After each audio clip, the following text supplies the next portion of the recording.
Sri Aurobindo is leading us into a deeper study of the Brihadaranyaka Upanishad in the method in which the Vedic knowledge is to be received, where he teaches us that we have to enter passively into the thoughts of the old rishis, allow their words to sink into our souls, mold them and create their own reverberations,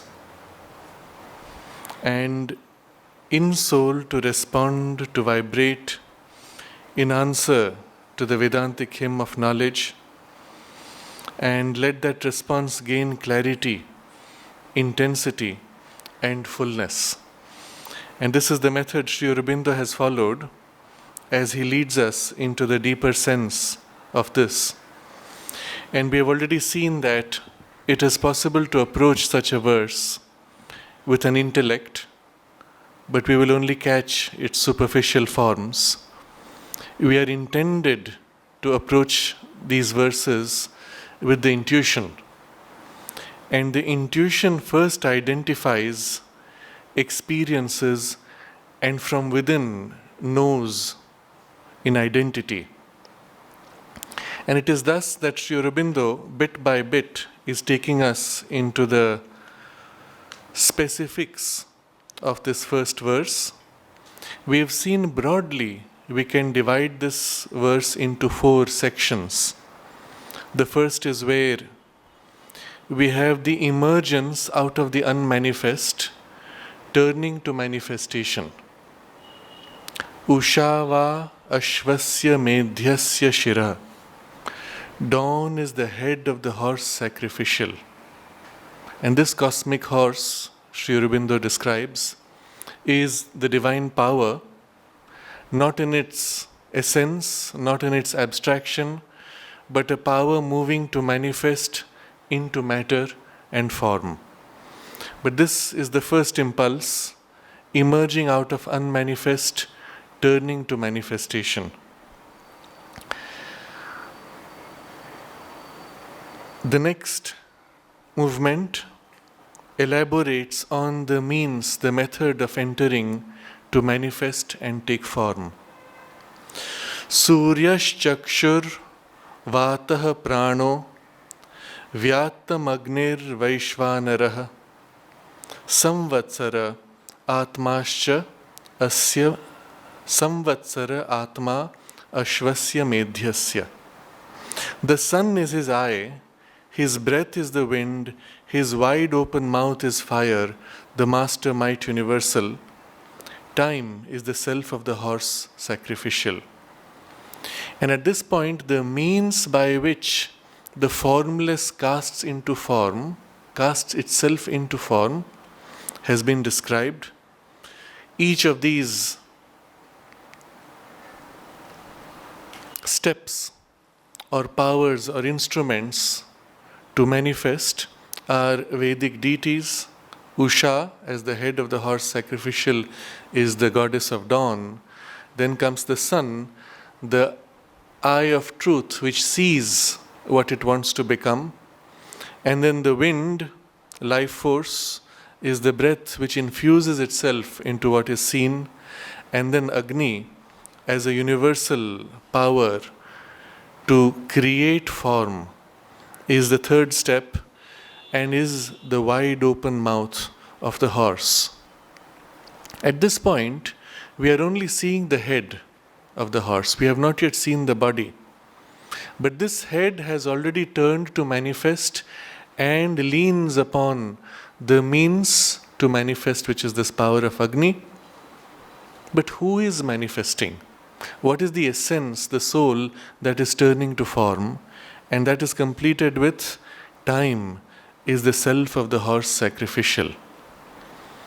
Unfortunately, the English language does not have a sufficiently rich vocabulary to identify the different facets of the time experience. In Sanskrit, Sri Aurobindo points to the word samvatsara. And samvatsara, Sri Aurobindo elaborates thus: time is its body, yes, but samvatsara, not kala. time in its periods determined by movement in space, not time in its essentiality. So the whole theme here, the soul of this manifestation is this time. Samvatsara, the etymology of the word itself suggests so much. Sam here is, in its root sense, the integrality, the completeness, all-inclusiveness. And Vatsara is the rhythm of the year, the repetition of a cycle, renewed, repeated, restarting. And so Samvatsara is time in its periods determined by movements in space. Straight away, the soul of this cosmic horse is not just time, but time as it is manifested in the rhythms in space, in form. Space and time are thus interwoven in this concept of Samvatsara, and that is the soul of the horse sacrificial. At this point, we have the cosmic horse turning to manifest. He has as if all the means of manifestation, but the manifestation has not yet taken specific forms. And it is this which now is described in the third phase of the verse. The turning to specific forms and the scope of those forms.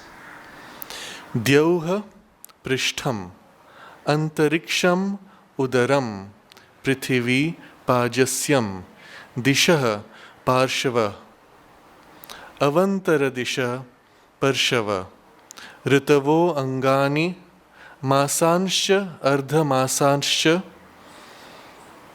parvani ahoratrani pratishtha nakshatrani asthini nabho mamsani. So in Sri Aurobindo's translation, heaven is his back and the midworld his belly, earth is his footing, the regions are his flanks, and the lesser regions their ribs, the seasons his members, the months and half-months are their joints, the days and nights are his standing place, the stars his bones, and the sky is the flesh of his body. So from the head, where the means of manifestation have been formulated, the body follows as the manifestation itself. And the description we have seen before, the sequence is extremely important, because in the Vedic and Upanishadic style, the first formulation, the first words are included in subsequent words. So the sequence has to be seen from this perspective. In the immediate previous verse, there was the repetition of the idea of the horse sacrificial. By repeating this word horse sacrificial, ashvasya medhyasya, the suggestion is that all the rest that follows is a description of the horse sacrificial. And what follows now? Heaven is his back, midworld his belly, earth is his footing. And we are now in the presence of three great worlds. That is, the horse spans the three worlds, and we have to see the cosmos in its totality, in the interrelation between these three worlds. And the interrelation of the three, will now apply in all that follows.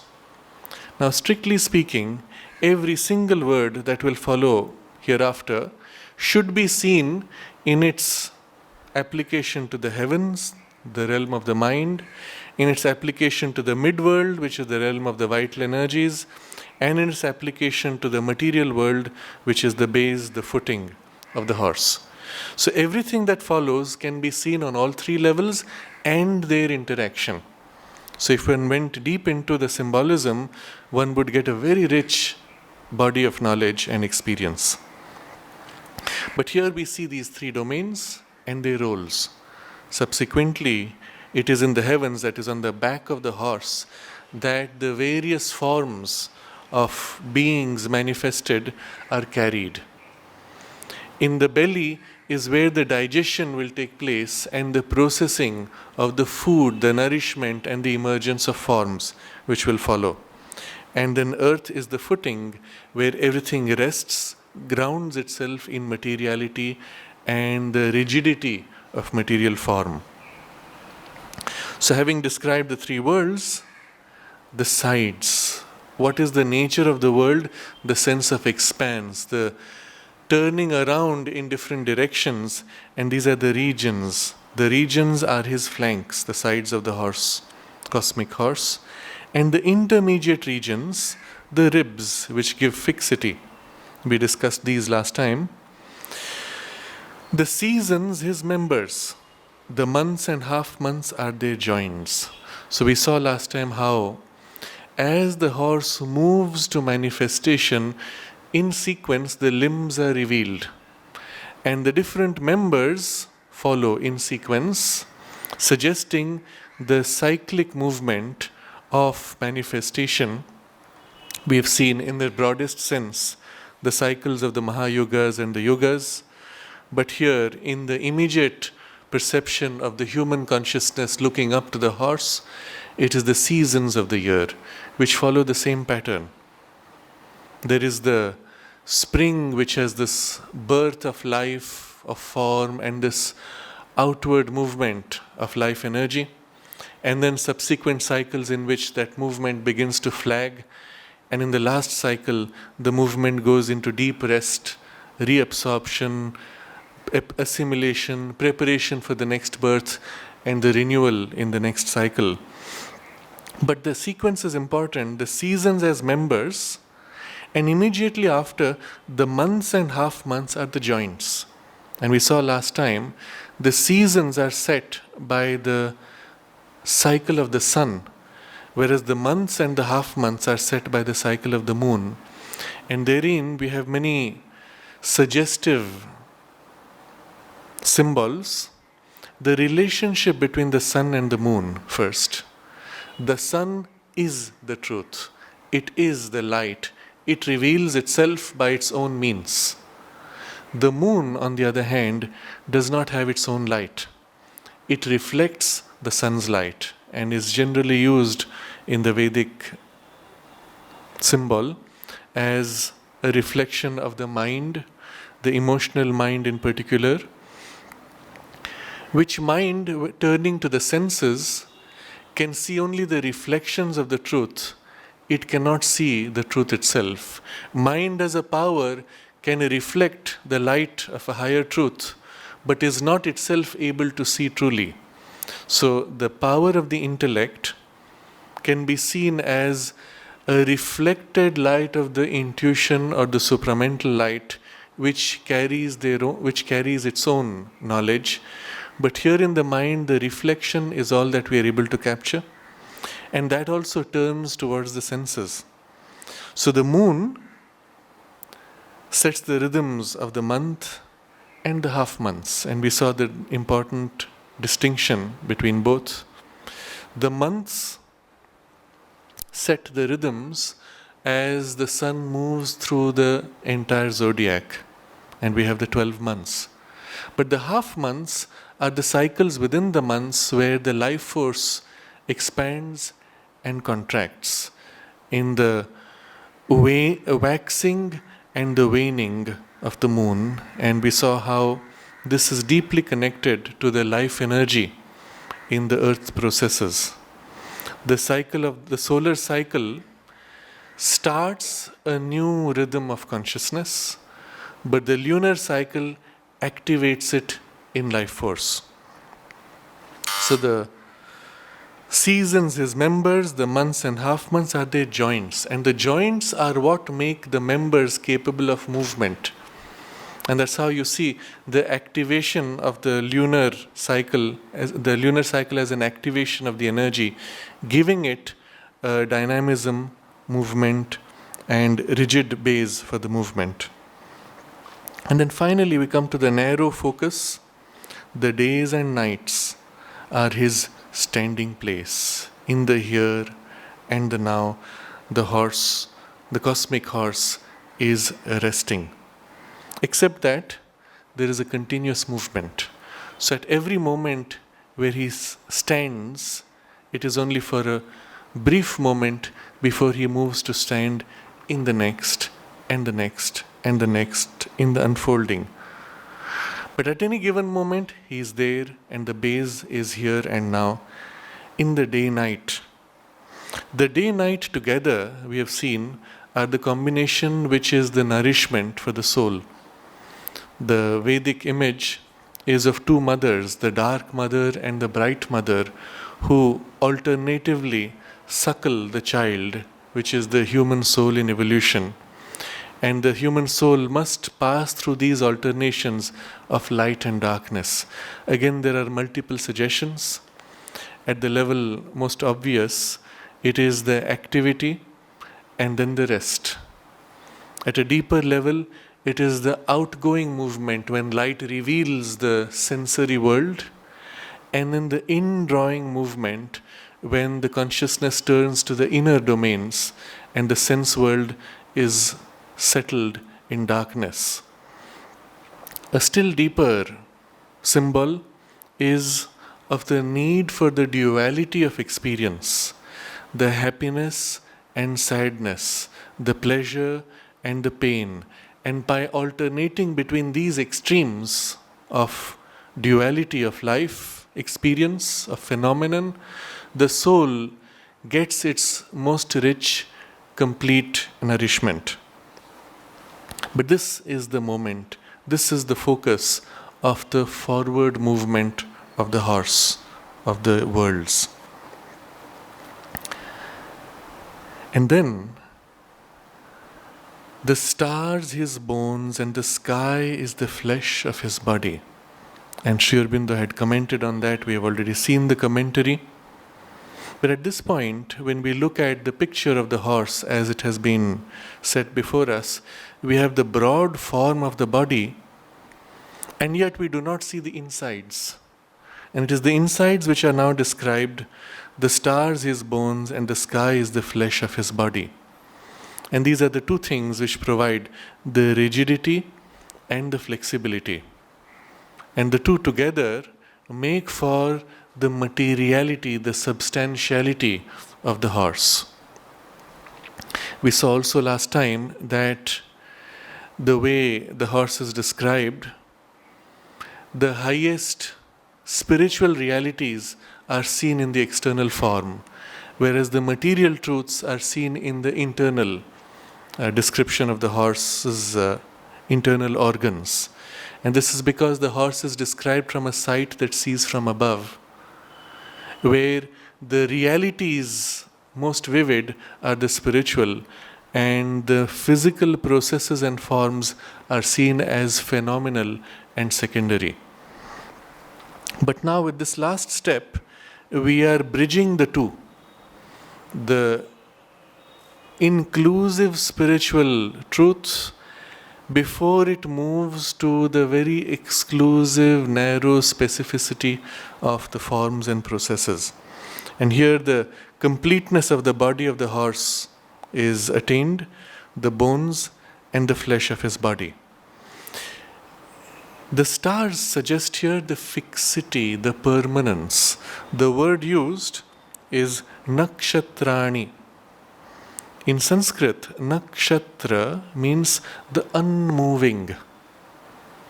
In the astrology, they speak of nakshatra and graha. Grahas are the planets. Graha, not exactly planets because the sun and the moon are included. Again, there is no equivalent word in English, but the exact translation of graha is that which grabs, which has a hold, which influences. But they are also moving as opposed to the stars, the nakshatra, the zodiac signs, including the stars, which are unmoving, fixed. So the suggestion here is that the nakshatra are the fixity, the rigidity, the base on which the movement can take place, and the movement itself is provided by this softer mansa, the sky, nabha, which is more fluid, which can flow around, and which fills the gap between the fixity of the bones of the nakshatra. So Sri Aurobindo describes this as the stellar systems themselves. So he says the sky nabhas, the ether above us, in which the stellar systems are placed, and these stellar systems themselves, concentrations of ether, are the bones which support the flesh, and of which life in this spatial infinity takes advantage in order more firmly to place and organize itself in matter. So there is this idea of the two being really one thing, the star being a concentration of the nabhas, of the ether, and yet the rigidity and the flexibility together provide for the whole cosmic movement, and the rigidity is used for establishing more firmly the organization in matter. If you were to see the universe across the three worlds, we would see the stars, the physical stars, as a concentration of all the energies from the highest down to the most material, concentrating to take a physical density and bursting an intensity of flame, of heat and light to manifest in matter. It's as if across the worlds there is a concentration from the highest to the most material, including everything and all the substances of different grades concentrated to this one center. And this is the reason why physically the sun becomes a symbol of the highest supramental light. At this point now we have the body of the horse. We see all of the rhythms in which the forms are cast, the range across the worlds in which the forms are manifested. But the specifics, especially the specifics as we move into the material symbol, are now in the fourth phase of this verse. And here all the description is of the internal organs of the horse. Remember though, all that we read subsequently now will include all that we have read already and should be understood in the larger context set. So we'll come to that in the commentary as we go along. But just to read the translation from the Sanskrit, the strands are the food in his belly. So we start with the belly, where the food is still undigested. Now if we were to look back, remember we must see the previous portions of the verse. Where does the stomach come in relation to the rest of the body? We see that the food is taken through the mouth and goes to the stomach. And what was the mouth? His wide open mouth is fire, the master might universal. Vyatam Agnir Vaishvanarah. So we have to link it to that. It is from there that this half digested food will be found in the belly. But it is half digested, suggesting something very important. And then from there, the rivers are his veins, from the belly to the veins. And we will see how the sequence goes. After the food is digested, the essence assimilated goes into the blood streams. His liver and his lungs are the mountains. The blood as it flows is coming back to the lungs to take fresh oxygen and to spread. And you see the sequence is so important. The special role of the liver will come later. Herbs and plants are his hairs. So when all the nourishment is spread through the blood, what does the blood carry and where does it go to? To the cells. And the most material expression of the cells is the emergence in the form, on the skin and the hairs of the body. And after that, the rising is his front and the setting his hinder portion. When he stretches himself, then it lightens.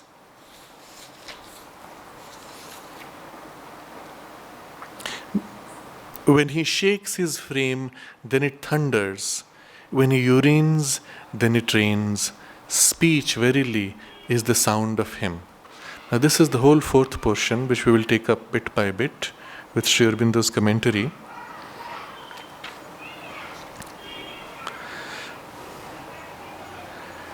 Sri Aurobindo gives to this whole description not only the obvious material relevance, but a deeper yogic significance, which is how we are going to interpret this same portion in the material terms, in life energy terms, and then in the uh, heavenly terms. Remember the three worlds across which we have to see all these descriptions.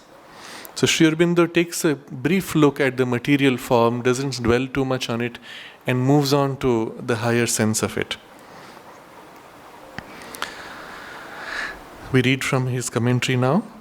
Then once again, after these higher and more remote suggestions, we are reminded that it is some force manifesting in matter which the horse symbolizes.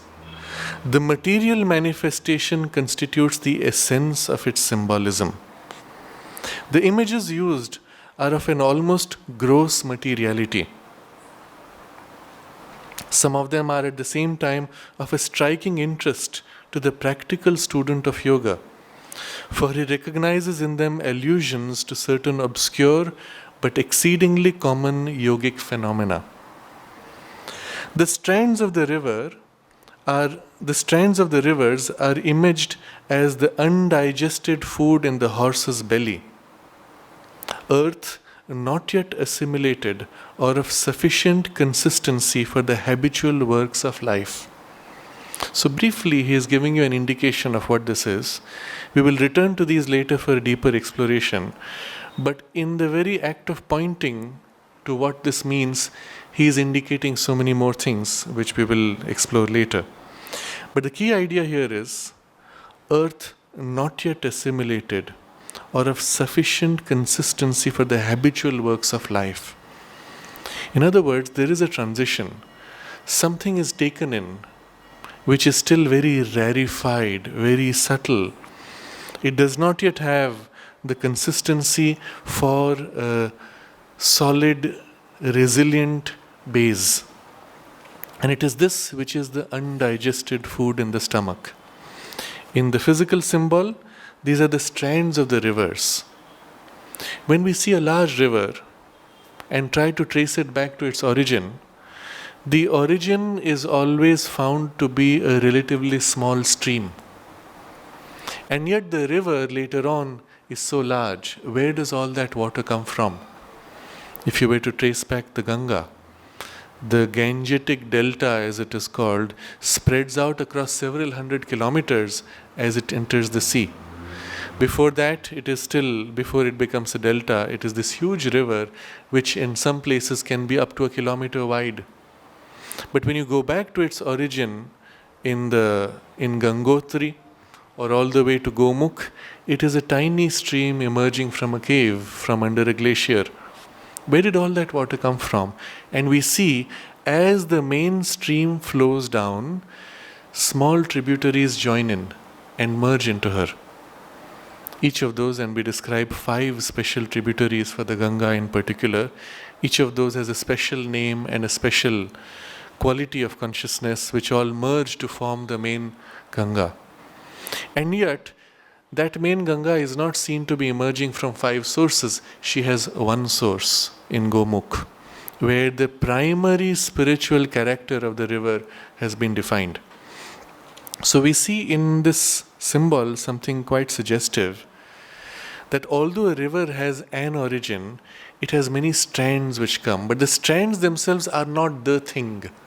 They're still the undigested stuff, not yet sufficiently materialized, but when they come into the mainstream, they become one with that mainstream and give it the substantiality, the fullness, and the force of the river.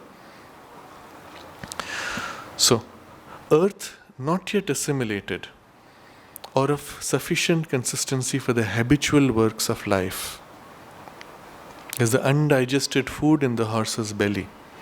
And then from there the rivers emerge. The rivers contributing the water that is the lifeblood of earth's activities are his veins. So, if we look back at the whole history of the earth, and then in particular of animal development and then specifically human development, we will see everywhere the rivers play a key role.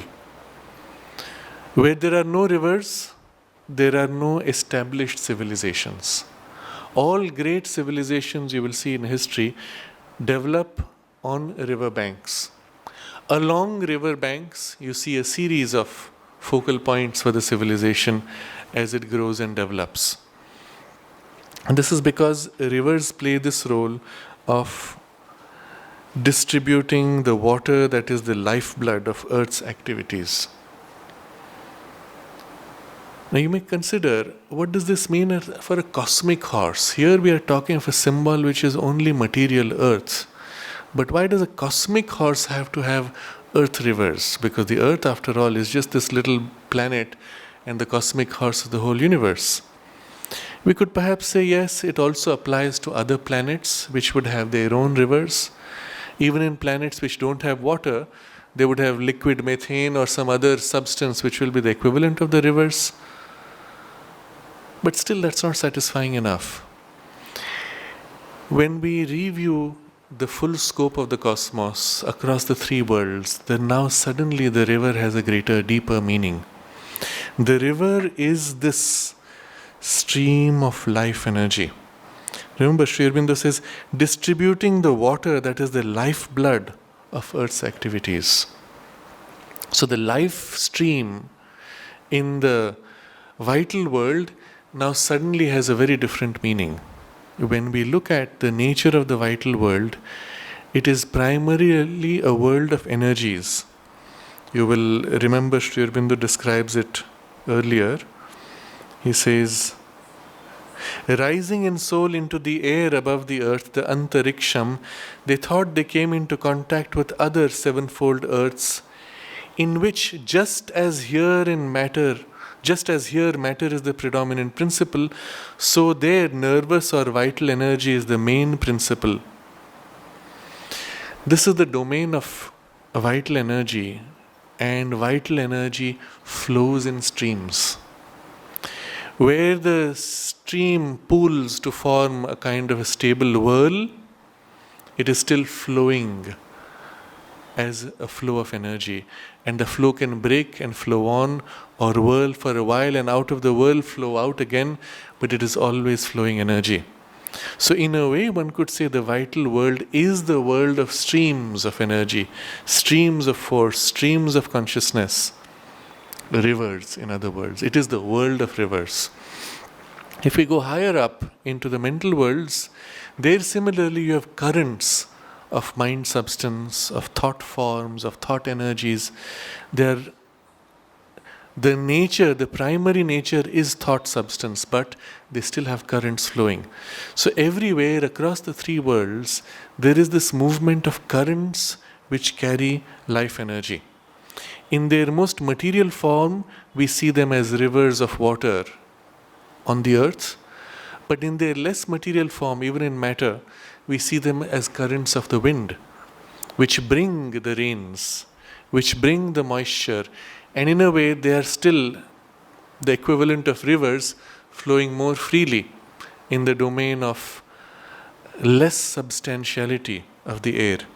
So if we look at the sense of rivers now in their more general meaning, we will find that the sense is of a flow of energy of life which is nourishing and spreading the nourishment on all the worlds and even in the material world across different grades. If we were to enter deep into the earth matter, the physical soil of the earth, we would find again underground rivers. And sometimes these underground rivers are more massive than the overground rivers. For example, they find that in South America, there is the Amazon River, which is so large. But they find below the ground at a level which is several hundred meters, a river carrying more water than the Amazon River, which goes out farther into the sea and emerges into the sea from below the ground, which carries fresh water. And there's a whole life system which is supported by that underground river, inside the ground and in the sea. So, under the ground, at several levels, we find flows of water, each of which nourishes the soil there and creates its own life forms, sustains them. And still, if we go lower down, where it is no more water, but fluid flows of lava, which are also in their flow carrying a certain life energy and nourishing the earth and keeping the internal balance of its other forms of life energy. So when we look at the river now, the word river itself, which here is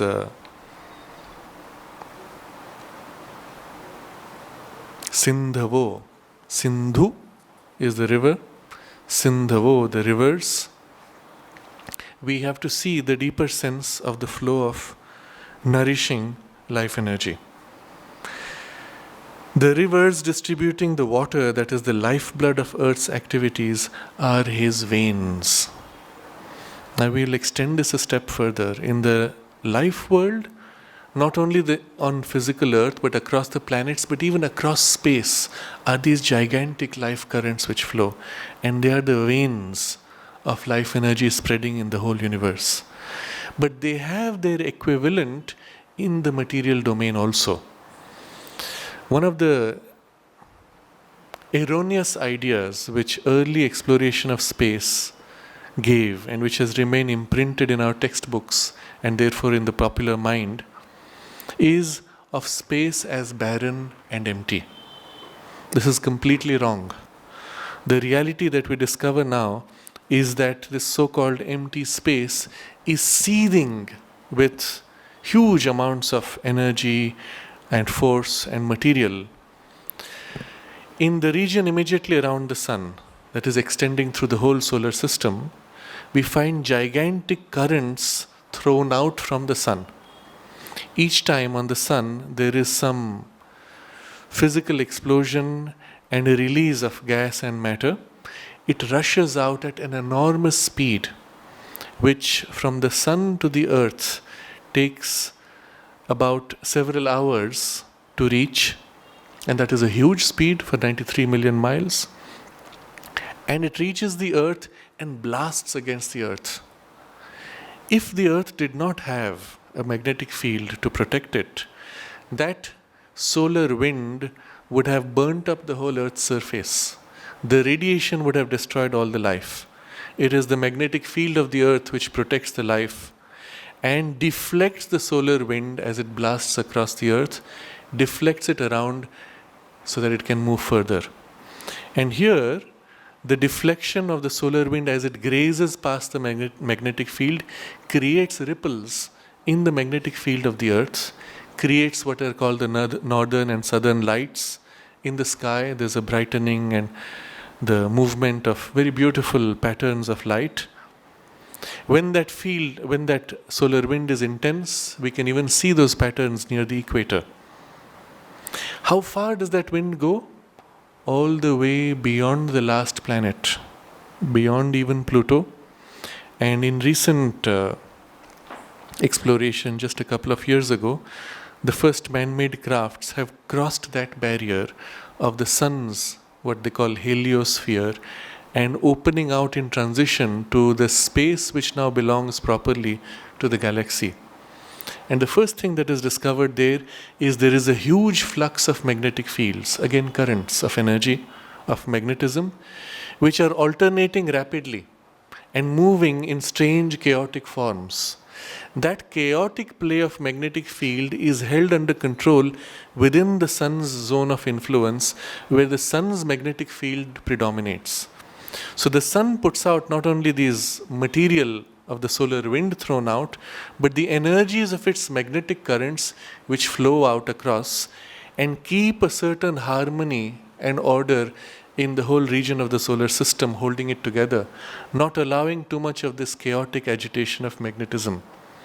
In fact, were we to be able to see magnetism, we would see, and this is being mapped by the recent spacecrafts, we would see a cord of magnetic field lines emerging from the sun towards each planet. And the cord comes towards the earth, for example, and entangles itself in the magnetism of the earth. And the cord as it comes is seen to have many magnetic currents which intermingle and then attach themselves to the earth's magnetism. And as the earth spins, the magnetic cords get into a kind of a torsion. They get twisted. And then suddenly when they are too twisted, they break and realign themselves and snap back to something which is more comfortable. All this is happening continuously, invisible to our physical eyes. And these are all streams of energy which sustain, which nourish the life. Not only our physical life, but life on all other gradations, including the subtle life of the vital and mental worlds. So when we speak of rivers as flowing lifeblood, as veins of this cosmic horse, now we can see how this is a reality everywhere in the universe on all the levels. And this is the true sense of the rivers. And that's why in their most physical embodiment as flowing water in Earth's rivers, they play such a crucial role.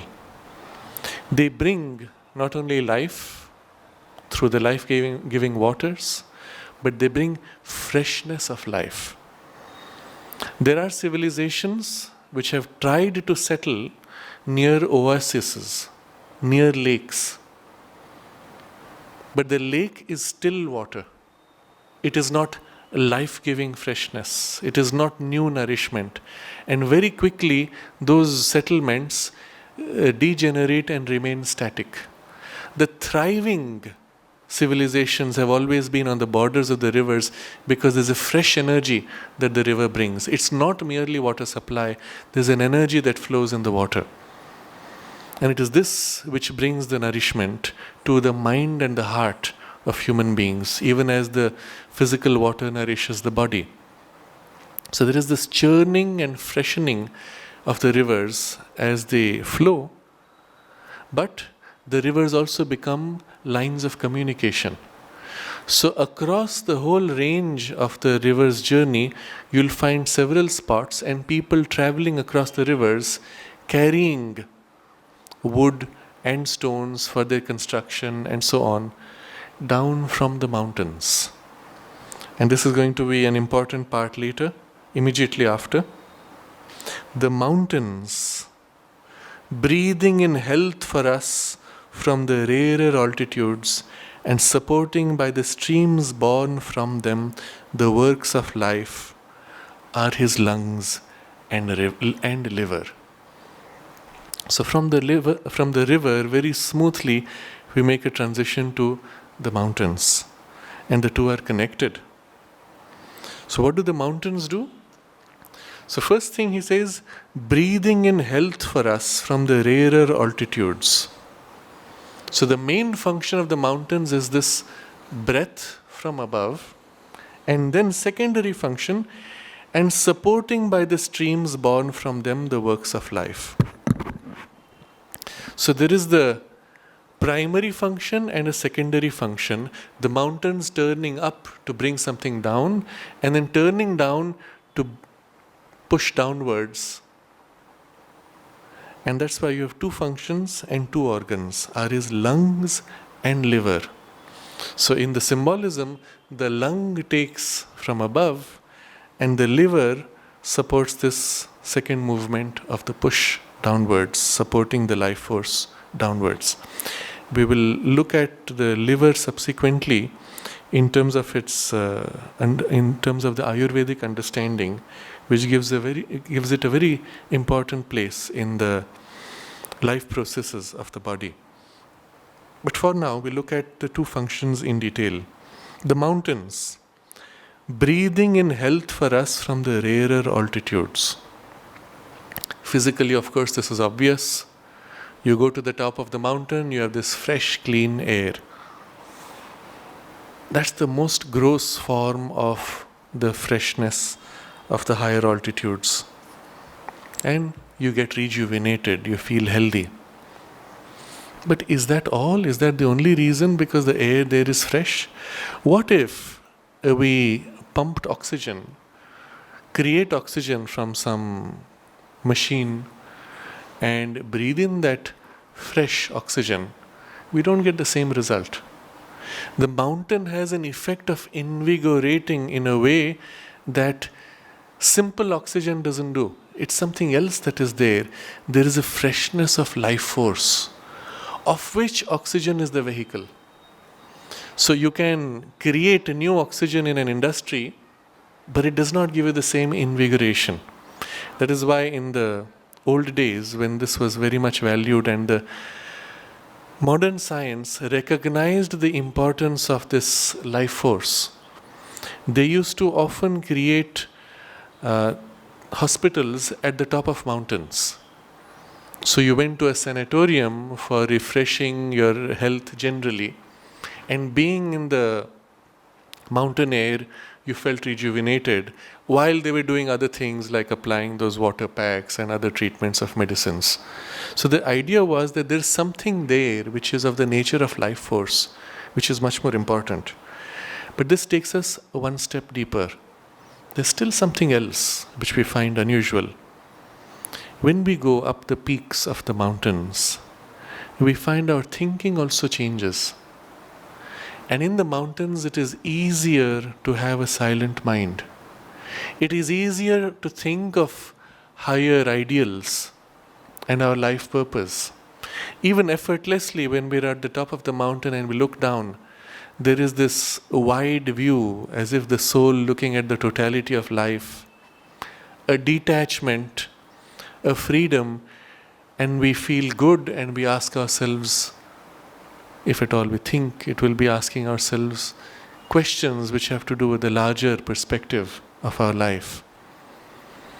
And when we get back, we come down the mountain, we find ourselves gradually becoming more and more entangled in the normal habit of our thinking and our emotions. And very quickly, as we enter the city, we are back to our normal state, chaotic and disorganized clutter of thoughts and feelings.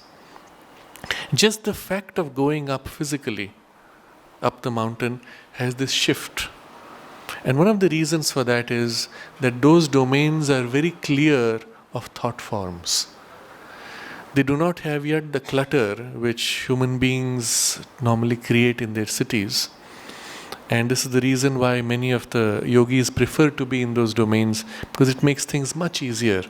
You don't have to struggle and fight against the mental noise pollution of human habitation. What happens in practice, as has been happening now in the Himalayas, when more and more tourists are going up towards Kedarnath and Badrinath, many of the yogis who are living there are going further into the snow to get away from the clutter that the tourists bring. And the clutter is not merely the physical junk which they leave behind, it has to do much more with the thought forms. So the suggestion here is, when Sri Aurobindo says, the mountains breathing in health from us from the rarer altitudes, the suggestion is this turning upwards to higher ranges of consciousness and breathing in from there the health, which is the most nourishing, the most important source of our health.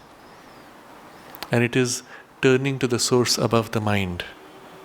It is from there that our highest ideals, inspirations, and energies, creative energies, enter us, settling first in mind, thence in the life energy, and thence into the body. When we are able to tap there, the same creativity which makes the mind able to create new ideas also makes life force able to create new forms, also makes the physical body able to create new cells.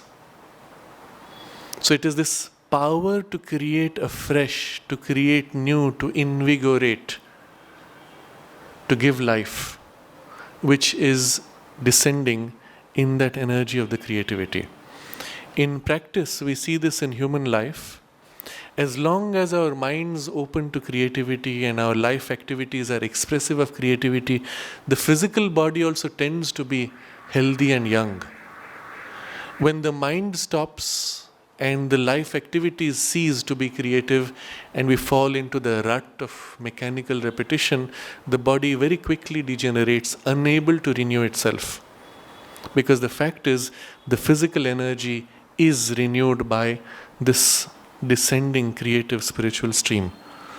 So the mountain here serves this very important purpose of drawing in from above and invigorating health from the rarer altitudes. And the lungs have this function. And you notice in the physical arrangement of the body, the lungs take in the fresh air from above. Biologically, it could have been an opening right there in the chest from which you could have breathed. But in the human form particularly, which is like an archetypal ideal form, it is from above that the energy is drawn. And in breathing, it's not only taking the physical oxygen, but the subtle life force. And if we are conscious, even a spiritual nourishment. You notice, for example, very simply, our common experience. As you approach and eventually enter the main building of the ashram, if the body is at that point sensitive and open, you'll find spontaneously, instinctively, it takes a deep breath. And you'll find that breath has a deep sense of satisfaction which satisfies not only the heart but much more the soul. It's as if we are breathing in the spiritual atmosphere and embedding it in our physical tissue and feeling its nourishment, soaking it in and rejuvenating ourselves with it. So the breath, if it is taken with sufficient awareness, can actually draw the spiritual atmosphere into materiality. And this is the function of the lungs. And it is when we are able to draw in this way the pure life force or the pure spiritual force that we can, in principle, shut off even the physical oxygen and survive. And this is what the Hatha Yogi does when gradually he teaches the body to hold the breath, and yet the lungs continue to draw the subtle energy from above. And at that point he finds he can hold his breath for several minutes and still continue to function normally, eventually even able to stop the breath and still continue to function normally. And the idea is this, that the physical breath is a carrier of this subtle energy and the spiritual energy. And that's the real function of the lungs. But look at the lungs' physical functioning. It bridges that higher energy coming in with the flow of the blood. The blood comes to the lungs, receives that higher nourishment, and then takes it to the rest of the body. So here we get the second function. And supporting by the streams born from them the works of life. So the mountains breathing in health for us from the rarer altitudes and supporting by the streams born from them the works of life. And that's why you see the streams are as if born from the mountains. Although they were created already, they've been described earlier as the means of distribution of the energy. They are as if born from there because they draw their invigoration from the mountains, from the lungs, and spread. They come back to the mountains for their refreshment and then again spread. In the physical cycle of the earth, you will see the waters descend from the mountains, eventually end up in the ocean, from where they evaporate and come back to the mountains to get reinvigorated as pure streams, life-giving, and again go down. And in the biology of the body, similarly, whether the horse or the human, the streams emerging from the freshness of the lungs spread, go to the extremes, and then come back to reinvigorate themselves and spread again. So that cycle exists. But the cycle is sustained, the true refreshment comes from the connection above. And so it is even in the larger universal processes where all the streams flow, which we discussed earlier. Each of those streams receives nourishment from above. In the example which I gave of the sun, and the sun throws out these currents of solar wind or magnetism or even other grades of substance. It is in the sun that the invigoration takes place from the highest ranges of consciousness pouring in and invigorating the physical substance, even creating new physical substance. In the subtle worlds, in the life world similarly, although there are currents which stream, the currents draw their freshness from influences above. In the occult perception, each physical river of the earth, especially the more sacred rivers, has a source that goes back into the subtle worlds. The Ganga, for example, is seen, and has been seen by people as emerging from a domain in the higher spiritual worlds, and from there pouring down and materializing into the earth substance, and then streaming out, catching the physical vehicle of the water as her means of embodiment in matter. So she is a spiritual stream, a spiritual being who then takes the physical vehicle for embodiment. So this linking upwards is a critical part, and that is done by the lungs, and then this imprinting and spreading is done by the liver along with the lungs. So the liver in the biology is playing the function of purifying. It takes out the waste in the blood, takes out the toxins and the poisons, separates them and purifies, and maintains certain critical balances.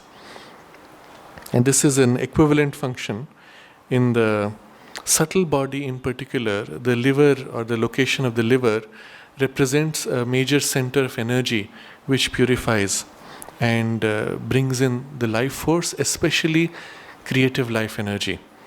Therefore, the fertility of the human form is tied to the healthy functioning of the liver. And finally, all this spreads out into the cosmos, takes on its most material fixity of form. Herbs and plants spring up out of the sap of earth. That's the rigid, dense matter. Herbs and plants spring up out of the sap of earth, are the hairs covering and clothing his body. And then Sri Aurobindo says, all that is clear enough and designedly superficial. By design, it appears to be superficial. But then the Upanishad goes on to speak no longer of superficial circumstances, but of powers of the horse. Some of these are material powers, the thunder and lightning, the rain. And then he explains what these indicate from the yogic perspective, which we will take up next time. But so you see here there are two parts of this section. There is the emergence and expression in form, and then the powers which are expressed in and through the forms, which we will take up in next. So we read the translation once again of this last portion. The strands are the food in his belly, the rivers are his veins, his liver and his lungs are the mountains, herbs and plants are his hairs.